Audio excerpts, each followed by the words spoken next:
رسول کریم صلی اللہ علیہ وسلم فرماتے ہیں کہ الحسن والحسین سیدہ شباب اہل الجنہ، حسن اور حسین جنتی جوانوں کے سردار ہیں، جنتی جوانوں کے سردار ہیں۔ اس لفظ میں بعض لوگ یہ سمجھتے ہیں کہ شاید وہ جوانوں کے ہی سردار ہوں گے، بوڑھوں کے نہیں، بچوں کے نہیں، بوڑھوں کے اور بچوں کے سردار نہیں، صرف جوانوں کے سردار ہوں گے۔ لوگ یہاں دھوکہ نہ کھائیں، اس لیے کہ حدیث پاک میں ہے جنت میں نہ کوئی بچہ جائے گا نہ بوڑھا جائے گا، جو بھی داخل ہوگا وہ جوان ہو کے جائے گا۔ بوڑھا نہیں جائے گا کا مطلب یہ بوڑھے نہیں جائیں گے، نہیں، یہ جائیں گے لیکن جوان ہو کر جائیں گے انشاءاللہ۔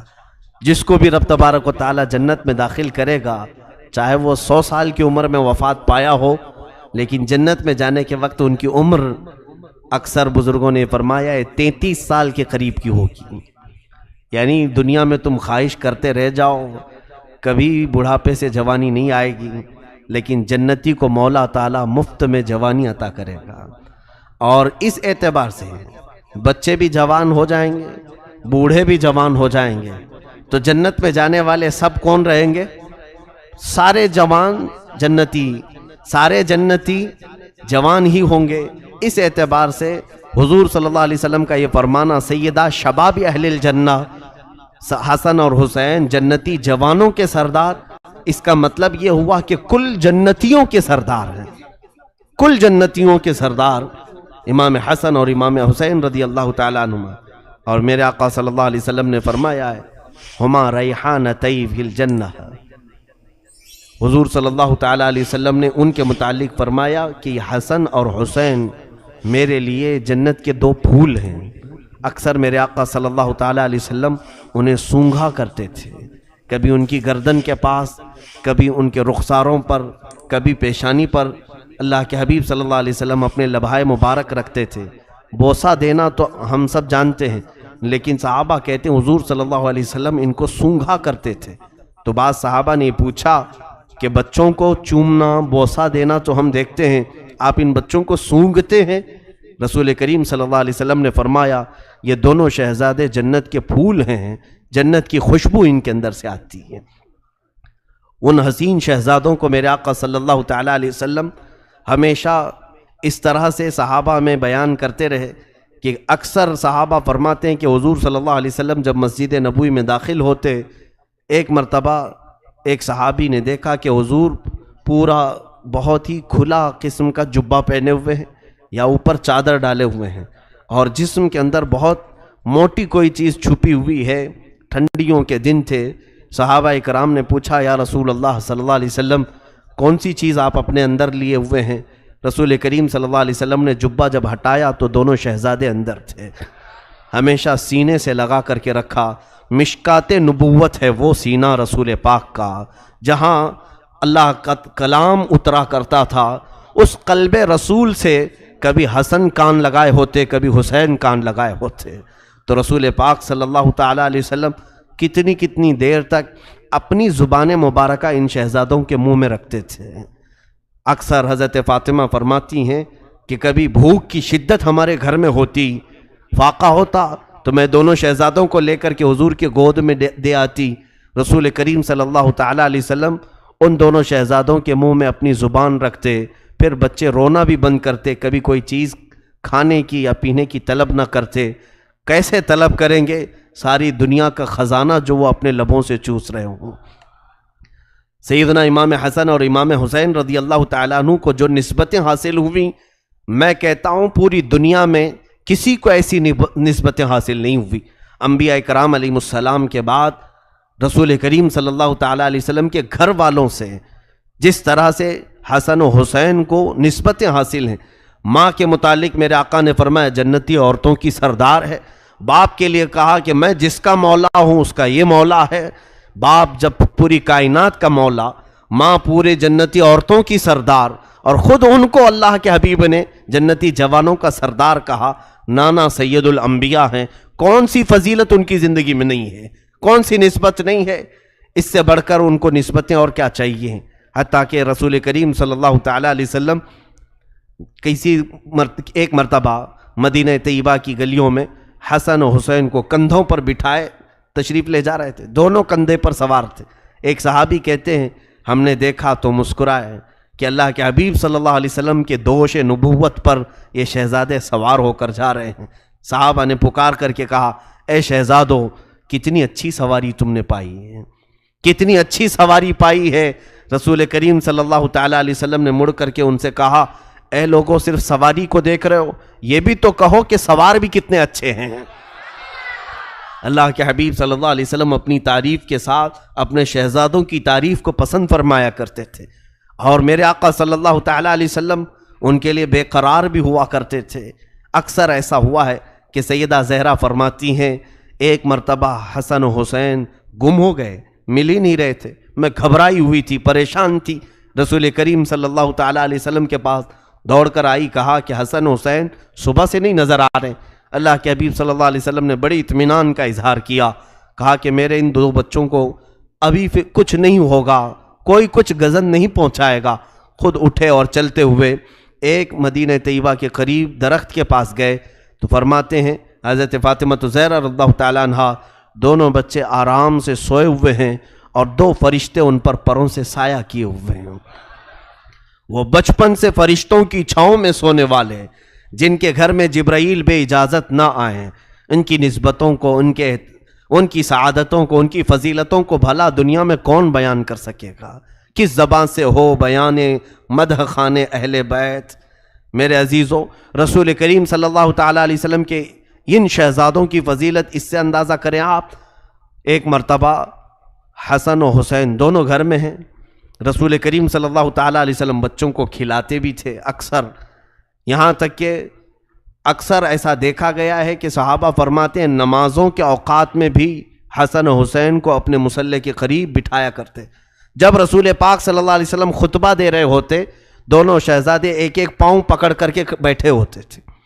حضور کے خطبہ دینے کے وقت دونوں شہزادے حضور کے قدموں کو پکڑ کر بیٹھے رہتے تھے ممبر پر۔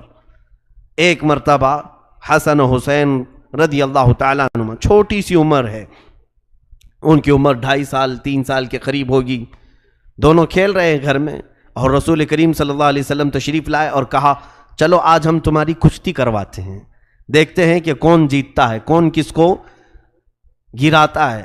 حسن و حسین رضی اللہ تعالیٰ عنہ دونوں کی کشتی لگائی گئی۔ امام حسن مجتبی عمر میں بڑے ہیں اور امام حسین چھوٹے ہیں۔ حضور صلی اللہ تعالیٰ علیہ وسلم جب کشتی ان کو لڑا رہے تھے تو امام حسن کی سائیڈ لے رہے تھے، امام حسن کی سائیڈ، وہ بڑے ہیں اور کہہ رہے تھے حسن حسین کو یہاں سے پکڑو، حسین کو ادھر سے پکڑو۔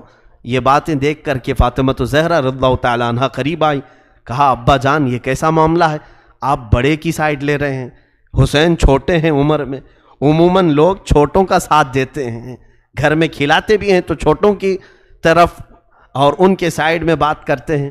حضرت فاطمہ سے رسول پاک نے فرمایا فاطمہ تم نہیں دیکھ رہی، میں ادھر سے حسن کی سپورٹنگ کر رہا ہوں اگرچہ، لیکن ادھر حسین کو جبرائیل تھامے ہوئے ہیں، ادھر جبرائیل حسین سے کہہ رہے ہیں کہ حسین ادھر پکڑو ادھر پکڑو۔ وہ گھرانہ کیسا ہوگا جہاں سید الانبیاء ایک شہزادے کو تھامے اور سید الملائکہ دوسرے شہزادے کو تھامے؟ دنیا نے ایسا کوئی گھر دیکھا ہوگا آج تک؟ دنیا نے آج تک ایسا کوئی گھرانہ دیکھا ہو؟ اور ان دونوں شہزادوں کی دل آزاری مولا کو بھی پسند نہیں تھی، رب ذوالجلال ان دونوں شہزادوں کی دل آزاری کو پسند نہیں فرمایا۔ اس کی بھی ایک روایت ہمیں ملتی ہے، یہ دونوں شہزادے اپنی اپنی تختیوں میں لکھ کر کے لائے، اچھی تحریر کس کی ہے دیکھنے کے لیے۔ وہ جگہ آج بھی مدینہ طیبہ میں زیارتوں کے لیے دکھاتے ہیں کہ ان کا مسابقہ ہوا تھا، کمپٹیشن ہوا تھا۔ امام حسن اور امام حسین نے تختیوں پر اپنے ہاتھوں سے کچھ لکھا، سیدہ کے پاس آئے اور کہنے لگے امی بتائیں میری تحریر اچھی ہے، میری رائٹنگ اچھی ہے کہ ان کی رائٹنگ اچھی ہے؟ ماں نے دونوں شہزادوں کو دیکھا، دونوں شہزادوں میں کسی ایک کی اچھی بولوں دوسرے کا دل ٹوٹ جائے گا، کسی کے بھی متعلق کہوں۔ انہوں نے کہا کہ یہ فیصلہ اپنے ابا سے کروا لو، علی مرتضیٰ کے پاس۔ دونوں شہزادے وہاں آئے، حضرت علی سے پوچھا تو انہوں نے دیکھا دونوں شہزادوں کو، کس کی اچھی کہوں؟ اگر حسین کی کہوں تو حسن کو برا نہ لگ جائے، حسن کی تحریر کو اچھی کہوں تو حسین کا دل چھوٹا نہ ہو جائے۔ حضرت علی مرتضیٰ نے کہا شہزادوں یہ فیصلہ بڑا گمبھیر ہے۔ وہ عدالت پر بیٹھنے والے شہسوار علی مرتضیٰ جو بڑے بڑے مسئلوں کو چٹکی میں حل کر دیتے تھے، ان دو شہزادوں کا فیصلہ نہ کرنے کی ٹھان لی اور کہا جاؤ رسول اللہ ہی فیصلہ کریں گے۔ میرے آقا صلی اللہ علیہ وسلم کے پاس حاضر ہوئے، اللہ کے حبیب صلی اللہ علیہ وسلم نے بھی یہی دیکھا اور پھر آپ کے دل میں بھی یہی خیال آیا۔ رسول کریم صلی اللہ علیہ وسلم ان شہزادوں کا اتنا خیال کرتے تھے، ظاہر سی بات ہے رسول پاک صلی اللہ تعالیٰ علیہ وسلم نے اپنے سگے بیٹے کو ان شہزادوں پر قربان کیا ہے۔ حضور کے بیٹے تھے حضرت ابراہیم جو حضرت امام حسین کے ساتھ ہی پیدا ہوئے تھے۔ دونوں شہزادوں کو لے کر حضور گھر پر بیٹھے تھے، جبرائیل آئے اور کہا کہ ان میں سے آپ کسی ایک ہی کو رکھ سکتے ہیں۔ اللہ کی منشا یہ ہے کہ یا تو ابراہیم اپنے بیٹے کو رکھیں یا حسین کو۔ حضور صلی اللہ علیہ وسلم نے فرمایا کہ میں ابراہیم پر حسین کو ترجیح دیتا ہوں، میں اپنے بیٹے کو قربان کرتا ہوں۔ 3 دن کے بعد حضرت ابراہیم کا انتقال ہو گیا، حضور کے بیٹے کا، کیونکہ ابراہیم کے انتقال پر حضور کو غم تو ہوگا لیکن حسین کے انتقال پر پورے اہل بیت کو غم ہوگا۔ فاطمہ بھی روئیں گی، علی بھی، اور رسول پاک صلی اللہ علیہ وسلم کو بھی۔ تو اس حسین کا دل کیسے توڑے میرے آقا؟ رسول کریم صلی اللہ تعالیٰ علیہ وسلم نے بارگاہ رب العزت میں اس فیصلے کو پہنچا دیا۔ اے رب ذوالجلال، اس فیصلے کو تو بہتر انداز میں فرما دے۔ دونوں بچے آج چھوٹی چھوٹی سی تختیاں لے کر کے آ گئے، پوچھ رہے ہیں کہ میری تحریر اچھی ہے، میری رائٹنگ اچھی ہے کہ اس کی رائٹنگ اچھی ہے؟ رسول خدا صلی اللہ علیہ وسلم نے بھی اس وقت ان دونوں کے لیے کسی ایک کا فیصلہ نہیں فرمایا، کہا شہزادوں رکو، میں اللہ کے حضور اس مسئلے کو اٹھاتا ہوں۔ رب تبارک و تعالیٰ کے حضور جب یہ سوال ہوا، اللہ عز و جل نے جبرائیل امین سے کہا اے جبرائیل، جنت سے ایک سیب لے جاؤ، اوپر سے گراؤ، جس کی تختی پر گر جائے اس کی تحریر اچھی ہے۔ کیا یہ فیصلہ منظور ہے؟ سب منظور ہے۔ وہاں فاطمہ بھی تھیں، علی مرتضیٰ بھی تھے، رسول پاک صلی اللہ علیہ وسلم بھی۔ وہ جگہ مدینہ طیبہ میں آج بھی ہے، کھلا سا میدان ہے، دونوں تختیاں لے کر کھڑے تھے۔ جبرائیل امین جنت سے ایک سیب لائے، اوپر سے گرایا۔ میرے خدا ذوالجلال کی شان یہ ہے کہ سیب 2 ٹکڑوں میں بدلا، آدھا اس تختی پر آدھا اس تختی پر گرا۔ مولا کو بھی یہ منظور نہیں تھا کہ کسی ایک کا دل ٹوٹے، ان شہزادوں کی دل آزاری رب نے بھی پسند نہیں کیا۔ تو یہ وہ شہزادے رسول پاک صلی اللہ علیہ وسلم کے گھر میں پروان چڑھے، یہاں تک کہ صحابہ اکرام رضوان اللہ تعالیٰ علیہ مجمعین بے حد تعظیم کیا کرتے تھے ان شہزادوں کی، اور حد درجے احترام کیا کرتے تھے۔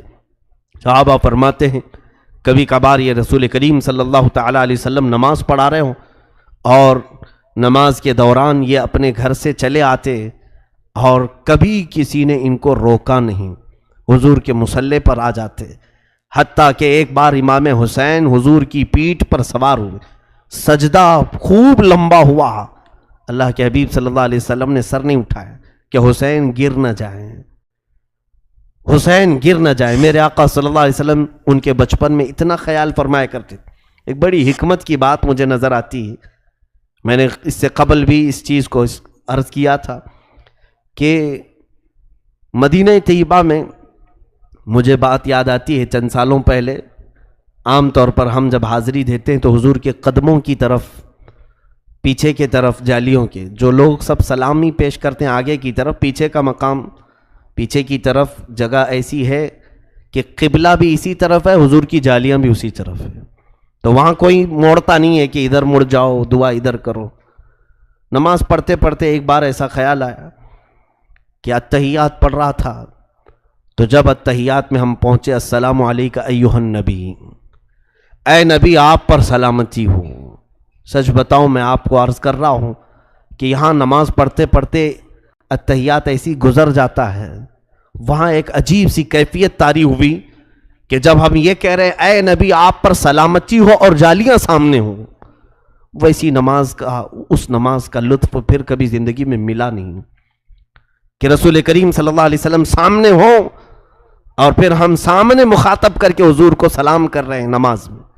اب یہاں پر ایک بات یاد آتی ہے، صحابہ اکرام کا معمول یہ تھا کہ ان سے پوچھا جائے کہ یہ چھوٹے سے ننھے سے بچے نمازوں میں سامنے آ جاتے تھے، ہمارے بچے آئیں تو تھپڑ مار کر کے نکال دیے جائیں مسجدوں میں، نمازوں میں خرابی پیدا کریں گے تو ہو، لیکن حسنین کریمین چھوٹی عمر میں جب صفوں میں سامنے آتے تو صحابہ خوش ہو جاتے تھے، صحابہ انہیں ہٹاتے نہیں تھے۔ بعض بزرگوں نے لکھا وجہ یہ ہے کہ وہ صحابہ کا معمول یہ تھا کہ جب اتحیات پڑھتے السلام علیکہ ایھا النبی، ہے نا اتحیات میں السلام علیکہ ایھا النبی، اے نبی آپ پر سلامتی ہو ورحمت اللہ وبرکاتہ، اور اللہ کی رحمتیں اور برکتیں ہو، تو صحابہ سر اٹھا کر مصلی کی طرف دیکھتے اور نبی کونین امام ہوا کرتے، سامنے میرے آقا حاضر ہوا کرتے، اور جب اتحیات کے بعد درود ابراہیمی پڑھتے اللہم صلی علی محمد، اے اللہ درود بھیج محمد صلی اللہ علیہ وسلم پر، اور اس کے بعد کیا لفظ آتا ہے وَعَلَىٰ آلِ سیدنا محمد، اور ہمارے آقا محمد صلی اللہ علیہ وسلم کی آل پر درود بھیج۔ تو صحابہ کا معمول یہ ہوتا کہ جب آل کا لفظ آتا تو حسنین کریمین کی طرف دیکھا کرتے، سلام پیش کرنا ہو تو نبی کی طرف اور درود بھیجنا ہو آل کی طرف تو حسنین کو دیکھا کرتے۔ تو اس کا مطلب یہ ہے کہ ان کا نمازوں میں سامنے ہونا بھی نماز کو خراب نہیں کرتا اور نہ ہی نماز کو کم کرتا ہے۔ اسی لیے امام شافعی رحمۃ اللہ تعالی علیہ نے فرمایا ہے کہ اگر لوگ یہ کہتے ہیں اہل بیت سے محبت کرنے کا نام ہی شیعہ ہے، رافضی ہے، امام شافعی رحمۃ اللہ علیہ نے فرمایا ہے کہ اگر اہل بیت سے محبت کا نام رافضیت ہے، شیعیت ہے، تو سن لو اے لوگوں، میں شیعہ ہوں، میں رافضی ہوں۔ یہ بہت بڑا جملہ ہے۔ کیوں؟ صرف اہل بیت سے محبت کا نام شیعہ نہیں ہے، رافضی نہیں ہے، بلکہ امام شافعی رحمۃ اللہ علیہ نے فرمایا کہ اہل بیت وہ ہیں کہ ان کی فضیلت قرآن میں اتری ہے اور ان پر درود بھیجے بغیر نماز کمپلیٹ نہیں ہوتی، نماز مکمل نہیں ہوتی ہے۔